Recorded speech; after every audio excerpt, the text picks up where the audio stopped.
Qu'est-ce qu'on a dit tout à l'heure? On a demandé la question de ce qu'on va voir aujourd'hui, qui est une paracha très très riche. D'abord, aujourd'hui, c'est un jour important parce que c'est le jour qui est le jour de la naissance et le jour du décès du Admour Emtsai et du fils du Admour Azaken. C'est rare pour des gens d'avoir le jour du décès et le jour de la naissance le même jour. Et la Torah s'écrit que quand quelqu'un il a une telle configuration, Dieu il remplit les jours de Tzadikim qui soient des années entières. C'est quelqu'un il parle de selon le jour qu'il est né, c'est-à-dire que Dieu il a donné un compte rond, un compte rempli. C'est pas du temps perdu. Qu'est-ce que quelqu'un ressent quand il a accompli tous ses rêves? Quelqu'un qui a commencé sa vie de zéro et qui est arrivé maintenant au plus haut niveau. Quelqu'un qui a abandonné sa maison tout seul, il s'est enfui et il revient avec une famille qui est totalement forte, entière. En général, quelqu'un pareil se sent comme Superman, fort, quelqu'un que le soleil a brillé sur lui la nuit.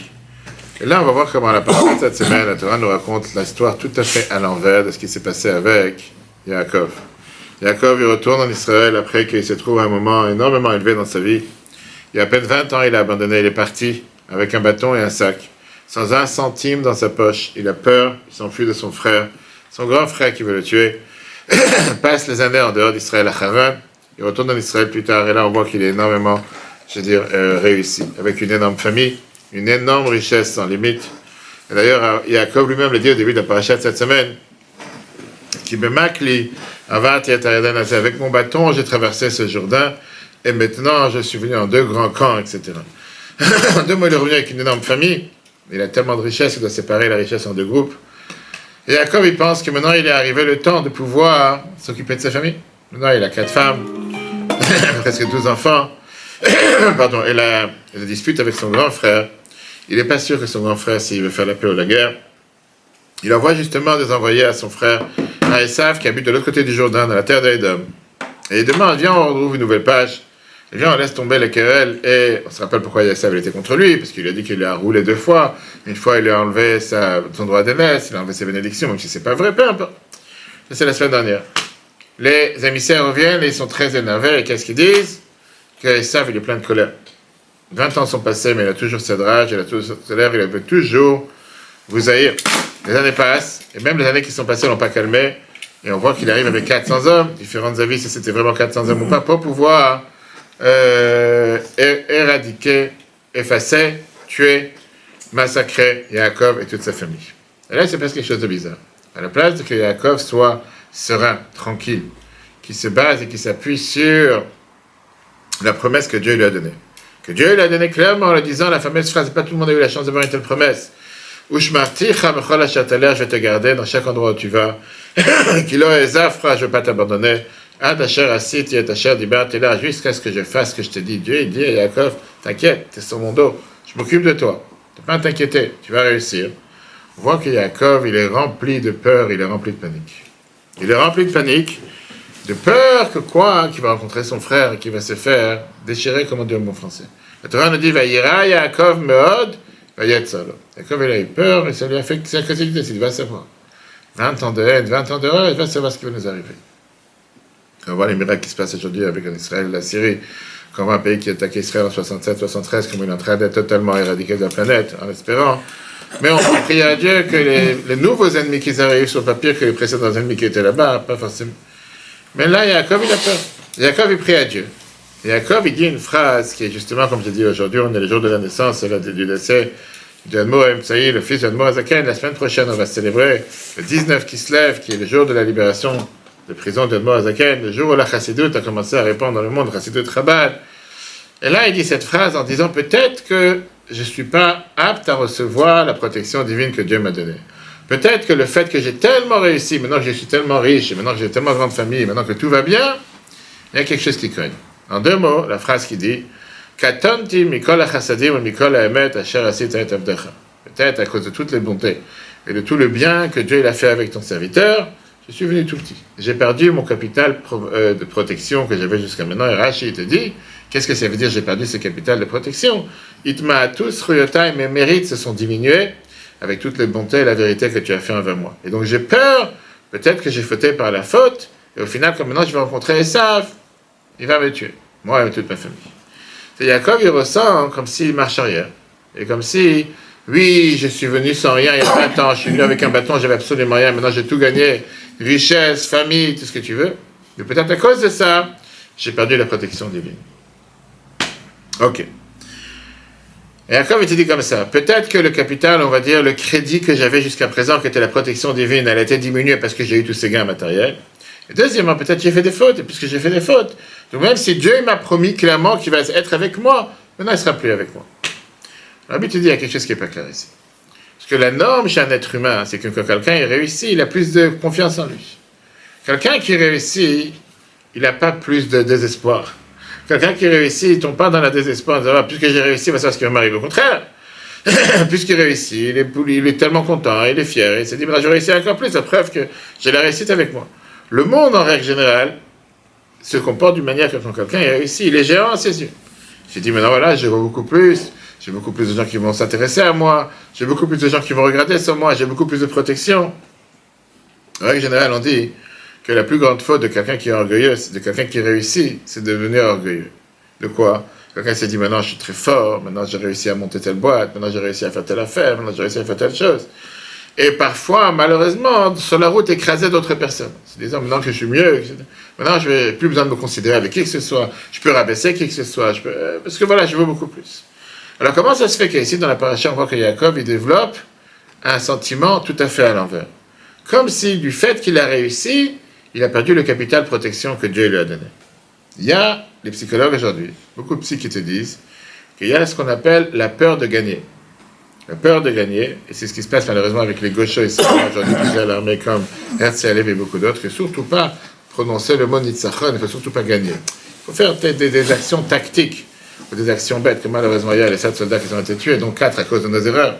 Alors qu'on leur a pas dit qu'il y avait des bombes, qu'il y avait des explosifs dans les tunnels dans lesquels ils sont rentrés, bref, tout ce qui s'est passé hier, malheureusement. Mais ça vient de cet esprit de dire, il ne faut surtout pas qu'on considère qu'on va gagner. Il ne faut pas dire ce mot, c'est un mot interdit, on n'a pas le droit de gagner. On va agir de tel côté, mais surtout pas dire. Les psys aujourd'hui te disent que beaucoup de gens ont peur de perdre, mais beaucoup plus ont peur de gagner. Les gens parfois, ils ont peur de... Qu'est-ce qu'on va dire s'ils vont gagner ou quoi que ce soit? Les gens, ils se sentent comme si, on va dire, ils vont être coupables du fait qu'ils vont gagner. Comme si c'est quelque chose qu'on n'a pas le droit de réussir. Et si jamais je réussis, on va savoir ce qui peut m'arriver. D'accord?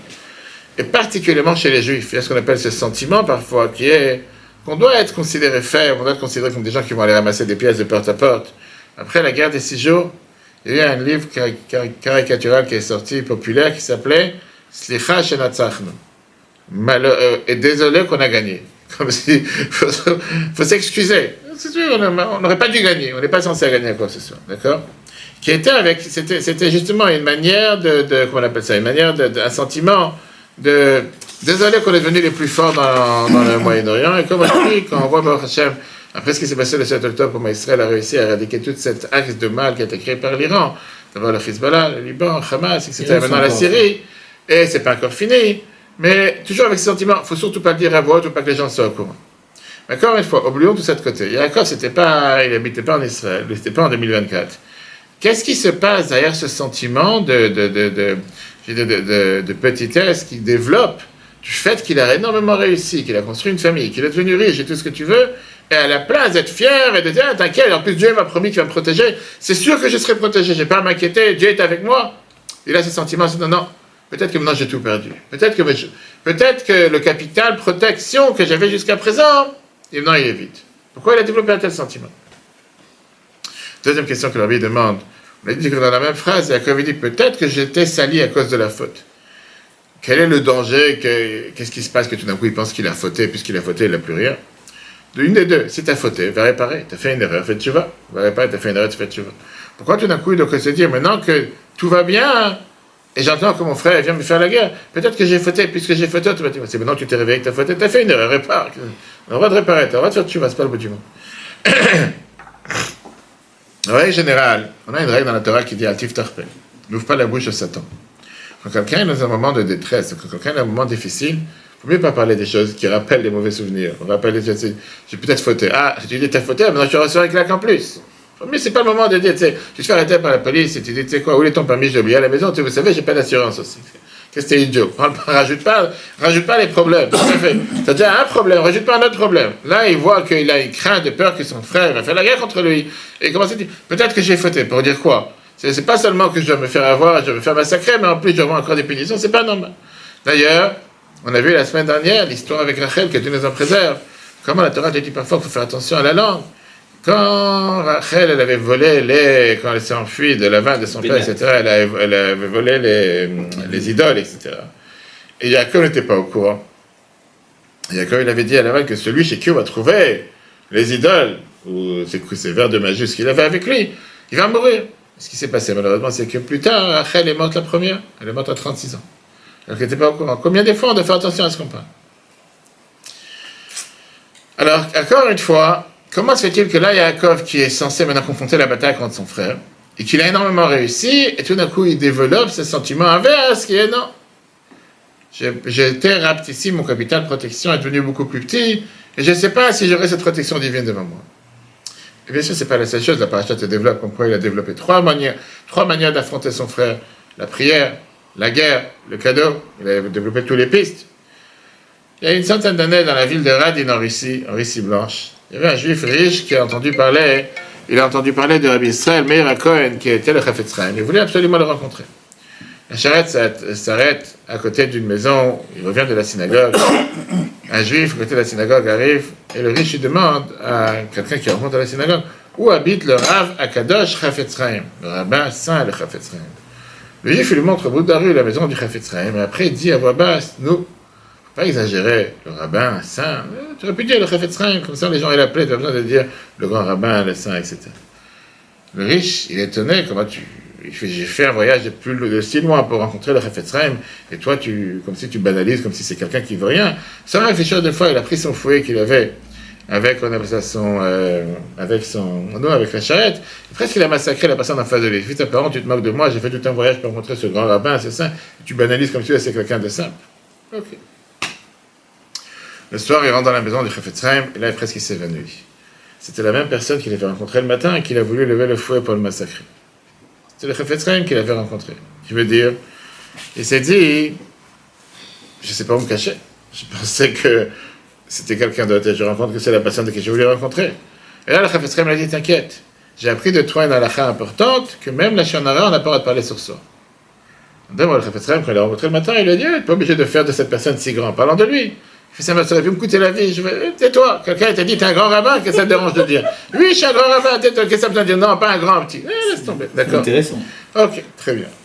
Maintenant, la question, elle est pourquoi Yaakov, il parle de la Shonara sur lui-même? Pourquoi Yaakov, il parle en disant, j'ai fauté, j'ai fait une erreur, etc. Et la question, comme j'ai dit, elle est beaucoup plus grande. Pourquoi elle est beaucoup plus grande? Parce qu'on parle tous du mal de nous-mêmes. Quand un juif est réussi, et quand quelqu'un, il a eu un miracle, quelle phrase on dit quand quelqu'un est sorti de l'hôpital après une opération, quand quelqu'un a pris un avion, quand quelqu'un est sorti de prison, quand quelqu'un a traversé la mer? La fameuse bénédiction, c'est quoi? Agomel. Agomel, lechayavim tovot, shegmalan tov. On dit, on remercie Dieu de nous avoir fait un miracle, de nous avoir fait. Mais comment on dit la phrase? Agomel lechayavim. On dit, on remercie Dieu de t'avoir fait une faveur à celui qui est coupable. Je ne suis pas coupable, maintenant j'ai pris un avion, je suis devenu coupable. J'ai guéri d'une maladie, je suis devenu coupable. Je suis sorti de prison, je suis devenu coupable. Pourquoi la Chaya, c'est quelqu'un qui est coupable. C'est pas quelqu'un qui est méritant. On aurait dû dire, un Gomel Tov, on remercie Dieu, qui fait du bien envers les gens. Qu'est-ce que tu as besoin d'écrire un Gomel le Chayavim Tovod? Qu'on est Chayav, on est coupable, parce qu'on a fait quelque chose de bien. Comme je dis, la question elle est générale. Pourquoi maintenant, après une réussite, tu viens de sortir de l'hôpital, tu viens d'atterrir de l'avion sur terre? C'est pas Rosh Hashanah aujourd'hui, c'est pas Kippour. On n'a jamais entendu parler que quand tu fais une bénédiction pour manger, tu dois dire à Boré le Chayavim, pri à Etz ou pri à Dama. Que Dieu il a créé aux gens coupables des fruits de la terre, des fruits de l'arbre. Quand tout d'un coup tu te rends coupable. Et pour ça, j'ai dit tout à l'heure, c'est le lien qu'on a avec aujourd'hui, qu'aujourd'hui c'est le jour de la naissance, c'est le jour de la Iloula du Rabbi Amtsai, qui était le fils de Admor Azaken, et le jour de sa circoncision était la semaine prochaine, le 19 Kislev, qui est le jour de la libération de prison d'Admor Azaken, le jour où le Chassidut Rabat s'est répandu énorme. Et pareil, après que l'Admor Azaken est sorti de prison le 19 Kislev 1798, c'est un énorme miracle. L'Admor Azaken a pensé que maintenant les Chassidim, ils vont se venger de leurs opposants, c'est qu'ils ont tout fait pour mettre l'Admor Azaken en prison. Maintenant qu'on sent qu'on a gagné, qu'on a réussi à faire sortir l'Admor Azaken de prison, etc. Et donc il s'est dit, il a fait une lettre qu'on a appris dans le Tanya il y a quelques temps pour revoir sur le Torah.fr, en demandant, il a commencé la lettre avec la même phrase que Jacob il a commencé ici. Katonti mikol chassadim mikol haemet, j'ai été rapetissé, j'ai perdu de mon capital, avec tous les bontés que Dieu a fait envers moi, etc., etc. En disant, surtout pas aller se venger à tes ennemis, à ceux qui l'ont fait, à nos opposants, ne perds pas ton temps avec. J'ai raconté plusieurs fois des histoires comme Colombie, tu es toujours dans l'idée que quelqu'un te fait du mal, à la place de perdre ton temps avec des forces négatives, fais avancer dans les positifs et laisse les forces positives effacer les choses négatives. La réponse à la question d'aujourd'hui, c'est une des pièces fondamentales que la Bible a enseignées et qui est tellement riche. Ma chère, il arrive. Une des pièces fondamentales qui nous apprend comment réfléchir dans la vie, et surtout quand quelqu'un il a eu la chance que Dieu s'est comporté de manière spectaculaire, de manière miraculeuse, de manière, différente, en bon terme avec lui. Jacob, il s'est senti petit à cause de la grandeur du moment. Il s'est senti petit parce que ça venait du fait qu'il a compris quelle était la puissance du moment. Jacob, il a compris que quand quelqu'un est réussi, quand quelqu'un guérit, quand quelqu'un il aurait pu finir de l'autre côté, il aurait pu mourir, un AVC, crise cardiaque, peu importe, il a réussi à s'en sortir, c'est un moment que la protection divine a jailli sur toi, que le soleil divin il existe sur toi. C'est un moment de rencontre miraculeuse avec Dieu. Et donc, il a décidé que quoi? Que si c'est un moment dans lequel j'ai eu un tel mérite, rappelle-toi que tu dois être reconnaissant. Rappelle-toi que le bon Dieu, il est venu et il t'a sauvé de quelque chose qu'il n'est peut-être pas forcément censé te sauver. Jacob, il s'est dit, si je médite un instant, je suis quelqu'un de pauvre, qui est en train de s'enfuir, de peur que son frère va le tuer, c'est l'histoire qu'on a vue il y a 2 semaines avec Rivka, etc. Et tout d'un coup, je deviens quelqu'un que tout ce qui touche, c'est de l'or. Et tout ce que je fais, je réussis. Tout ce que je fais pousse, tout ce que je fais avance. Et Jacob, il s'est dit, c'est pas par hasard. Pas seulement que c'est pas par hasard, il s'est dit, certainement, il y a Dieu qui est derrière, Dieu qui est au centre. Dieu, il a décidé de tout faire pour m'amener de zéro à ce que je suis aujourd'hui. Et donc, quand quelqu'un est réussi à une petite dose, alors il peut penser que c'est grâce à ses capacités, il peut penser que c'est grâce à son bien-être. Et quand quelqu'un est réussi de manière géante, quand quelqu'un est réussi sans limite, quand quelqu'un il était sur le point de mourir et tout d'un coup il a réussi à sortir de l'hôpital sur 2 pieds, c'est très bien que c'est que du mazal, c'est qu'une bénédiction divine. C'est pas quelque chose que c'est ma propre force. Parce que il y a beaucoup de gens qui n'auraient pas fait, qui ne seraient pas en sortie de cette situation comme toi tu t'en as sorti. En quoi il est mieux de ses frères, en quoi il est mieux de ses cousins, en quoi il est mieux de tous ses amis qui sont dans la classe, qu'ils ont fait le même parcours que lui et qui ne réussissent pas énormément comme lui. Très belle histoire, ça. Il y avait un juif, un ami Ashler, qui une fois il a rencontré un juif qui est parti en Argentine, à la Shreta, etc. Une fois, dans la route, il est reparti à l'aéroport, comme chaque fois que je dans l'avion, demandait aux gens de mettre tefilin. Et il essaie de chercher une figure juive, quelqu'un de juif pour mettre tefilin. Et l'autre, il dit avec un grand sourire, il fait désolé, monsieur le rabbin, j'ai aucun contact avec le bon Dieu, je ne le connais pas. Je n'ai jamais connu, je n'ai pas son adresse. Laisse-toi tranquille, quel tefilin, je n'ai pas besoin. Ils attendaient le même vol. Ils attendaient le même vol de juifs, ils se rencontrent, ils commencent à discuter. Il dit, de quoi tu travailles? Il fait, j'ai une grosse affaire, je travaille dans tout ce qui sont les tissus. En Argentine, il y a beaucoup de tissus. Ça s'appelle des schmates pour vendre des tissus, pour faire des costumes, pour faire des trucs, etc. J'ai réussi à développer une énorme affaire, mon affaire réussit énormément, et ça grandit sans limite, et tout ce que je touche, c'est magnifique, et tout ce que je touche devient de l'or, etc. Alors, ça fait Meshler, il vient et lui dit, écoute, dis-moi une chose. Quand tu étais enfant à la classe, à l'école, quand tu étais au collège, au lycée, etc., combien d'élèves vous étiez dans la classe? C'est 25. Il fait, où tu étais dans les niveaux mathématiques, physiques, etc. Il fait, c'est pas agréable à dire, mais je n'étais pas des meilleurs élèves, j'étais des mauvais élèves. Peut-être que parfois j'avais une moyenne, sans plus. Il fait, comment tu étais, point de vue sociétal, comment tu étais avec les copains, les amis, etc. Il fait, laisse tomber, j'avais aucun copain, j'avais aucun ami, je me battais avec tout le monde. Bref, j'étais le nul, l'idiot, etc., etc. Il fait, alors dis-moi, comment tu as réussi à arriver à ce que tu arrives aujourd'hui? Les maths et les physiques, tu étais nul. Copain, tu n'en avais pas. La classe, n'était pas terrible. Comment tu es arrivé à faire ce que tu es arrivé aujourd'hui? Tu n'avais aucune donnée dans les statistiques de l'intelligence artificielle qui venait de témoigner que dans 10 ans, 20 ans, tu allais gérer une des plus grosses sociétés et faire des voyages, aller directement en Amérique du Sud. Comment tu allais réussir? Comment quelqu'un comme toi, il y a 20 ans, si on t'aurait dit que tu allais être ce que tu es aujourd'hui, tu aurais rigolé tout ça. C'est pas possible. C'est comme il y a 1 an. Après le 7 octobre, si les gens auraient dit qu'en 1 an, Israël est capable d'éradiquer le Hezbollah, éclater le Liban, des tanks d'Israël se trouvent presque sur les portes de Damas, le Hamas presque il n'existe plus, attaquer l'Iran. Je dis de quoi, quel monde tu rêves? Voilà comment quelques 3000 tordus, 3000 îlots, 3000 terroristes étaient capables de mettre Israël à genoux. Qui aurait pensé il y a 1 an qu'on aurait été dans la situation qu'on est aujourd'hui? Quand il lui dit cette chose-là, cette personne commence à réfléchir, il dit moi-même, Walid Fin. La personne, il a compris, il a commencé à réfléchir en se disant, reste humble. Qu'est-ce que ça veut dire reste humble? C'est pas seulement le fait de toujours avoir ce qu'on appelle ce sentiment d'infériorité, mais le fait de reconnaître le bien que Dieu a fait envers toi. Dieu il a décidé de te mettre en centre. Dieu il a décidé de s'occuper de toi, de te lever de zéro et de faire de toi quelque chose. Bien sûr que c'est aussi tes capacités, mais il n'y a pas que ça.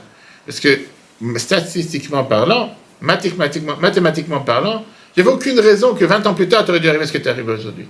Combien de gens qui vont dans les hôpitaux comme moi presque toutes les semaines, tu rencontres des gens qui sont rentrés malheureusement, ils ne sont pas ressortis. Ou ils sont ressortis dans une boîte.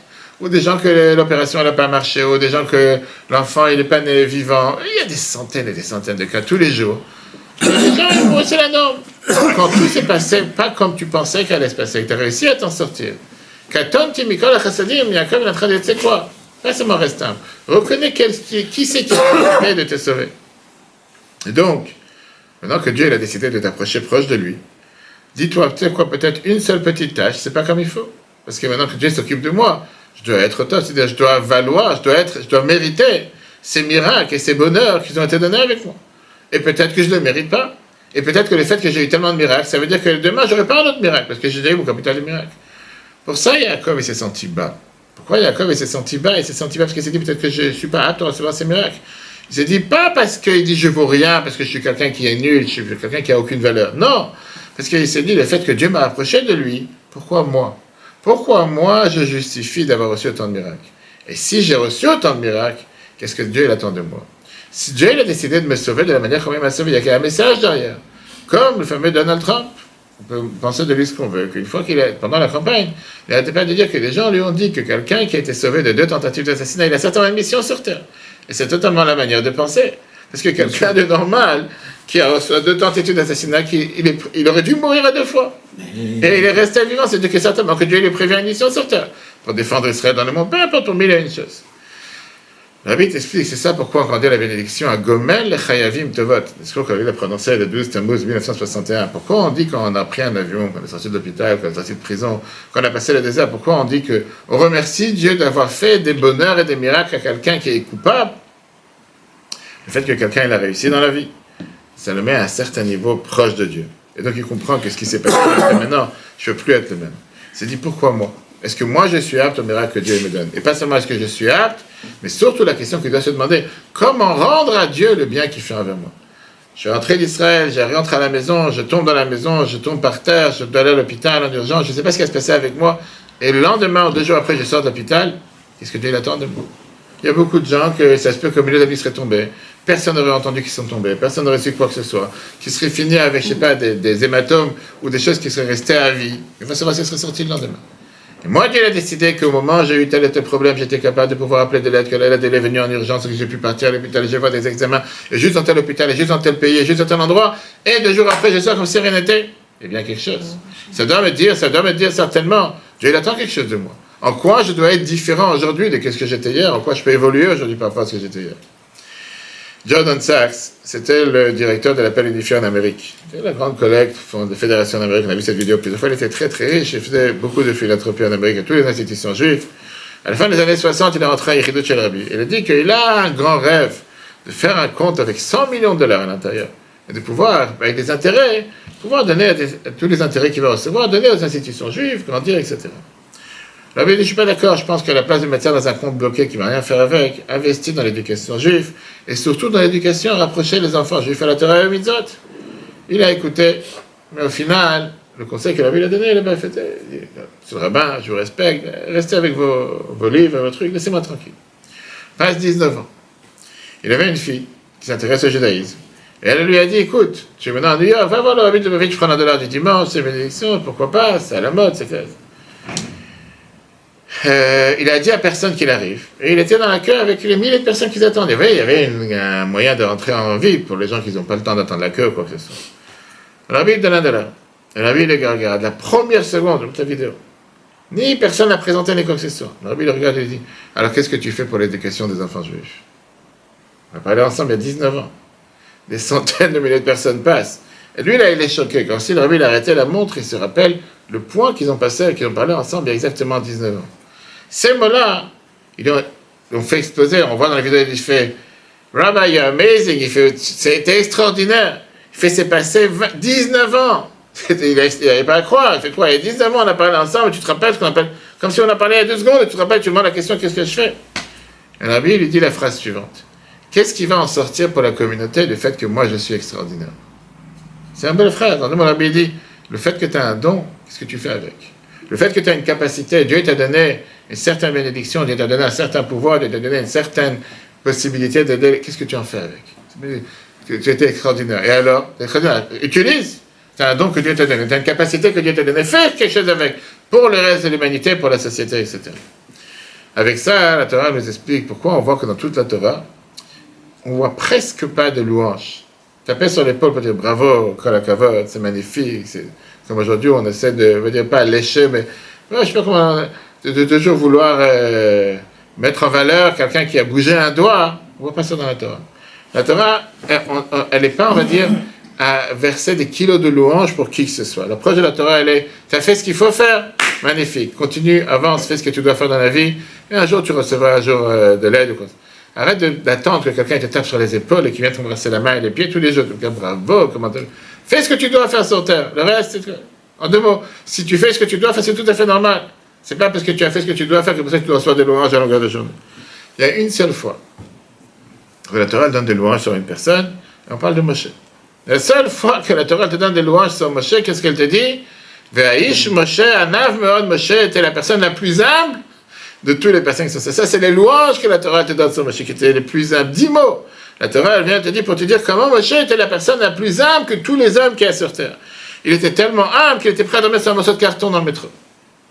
C'est Moshe, la personne la plus humble. Il parle avec Dieu, il a sorti le peuple juif d'Égypte, il a reçu la Torah. Personne la plus humble, ça c'est les louanges que la Torah te dit. Maintenant, la Torah te dit que quoi? Comment cette phrase est sortie dans la Torah? À cause d'une histoire dans la famille. Quelle histoire dans la famille? Il y avait Myriam, sa grande sœur, qui s'est rendue compte que Moshe s'est séparé de sa femme, parce que maintenant il est en contact avec Dieu, il ne peut plus être avec sa femme pour avoir des enfants, des relations, etc. Elle a fait une grande réunion familiale, dans laquelle elle a demandé à Aaron, qu'est-ce que tu en penses du fait que Moshe, maintenant, il n'a plus de rapport avec sa femme et qu'il s'est séparé de sa femme, etc. Il fait, nous aussi, on est des prophètes, c'est pas pour autant qu'on s'est séparé de notre femme, de notre mari, etc. Chacun comprend comment ça a pu toucher personnellement Moshe. Moshe, il aurait pu s'énerver contre ça. Pas seulement que Moshe n'a pas attaqué sa sœur, mais en tout cas, à la place, il n'a rien dit. Pas seulement qu'il n'a rien dit, on voit comment Dieu, il se mélange, et Dieu, il dit, Moshe, il était humble. Et c'est pour ça qu'il faut protéger, et il ne faut pas se mélanger de Moshe. Au contraire, Dieu rajoute en disant, en disant, oui, vous êtes tous des prophètes, mais Moshe, c'est encore un meilleur prophète. Maintenant, on dit, pourquoi? Pourquoi la Torah, elle te dit cette phrase? On sait très bien comment la Torah, elle fait attention à ne pas dire un mot en plus ou une lettre en plus.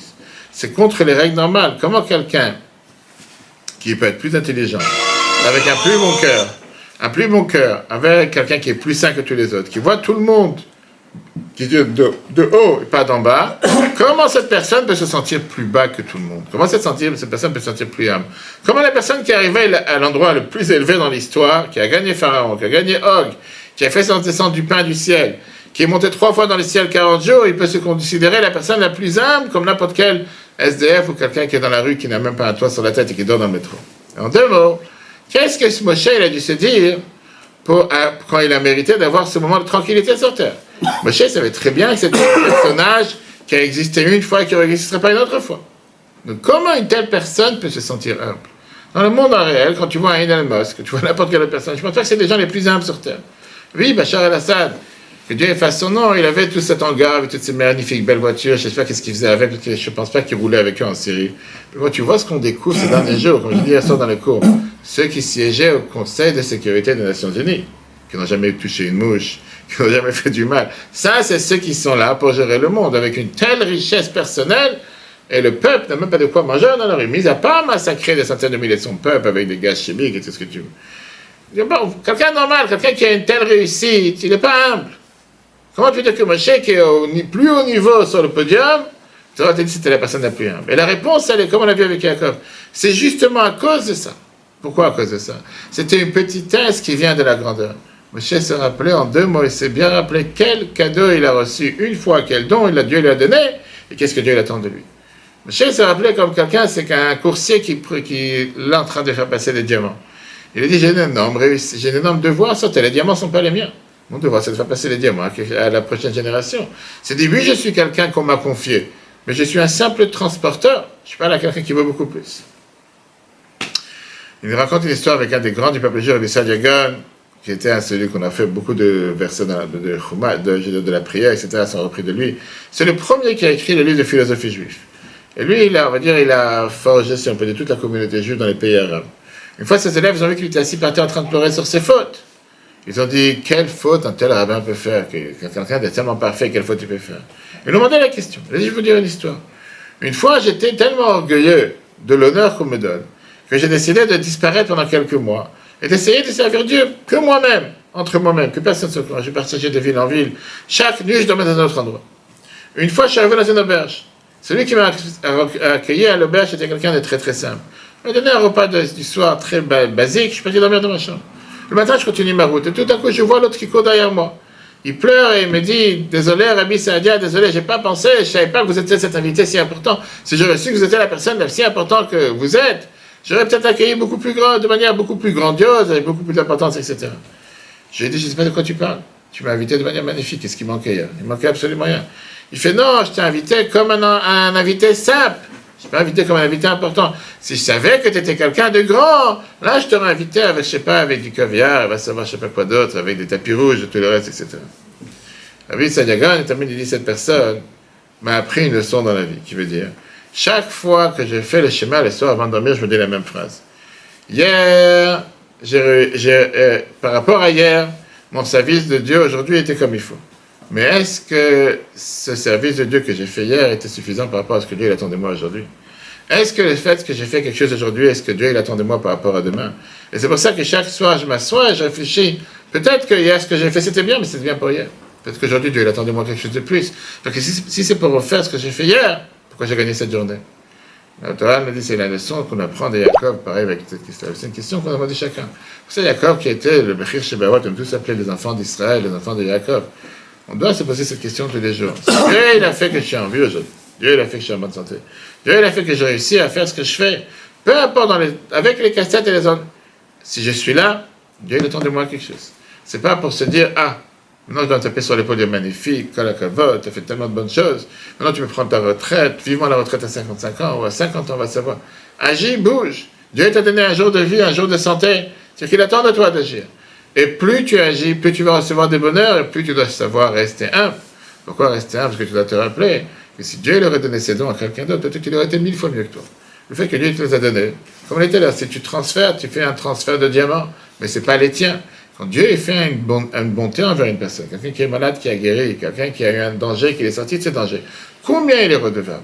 Et quand on agit de cette manière, on est garanti d'avoir la protection divine éternellement. Voilà, chers amis, le cours en replay sur etora.fr. Que Dieu fasse qu'on entende et qu'on partage que des bonnes nouvelles. Et si Dieu veut, à la semaine prochaine. etora.fr, la Torah en live. Ce cours est proposé par etora.fr. Pour nous aider à continuer à diffuser les cours de Torah, vous pouvez faire même une petite contribution sur notre site www.etora.fr dans l'onglet « Faire un don ». Retrouvez-nous aussi sur les réseaux sociaux.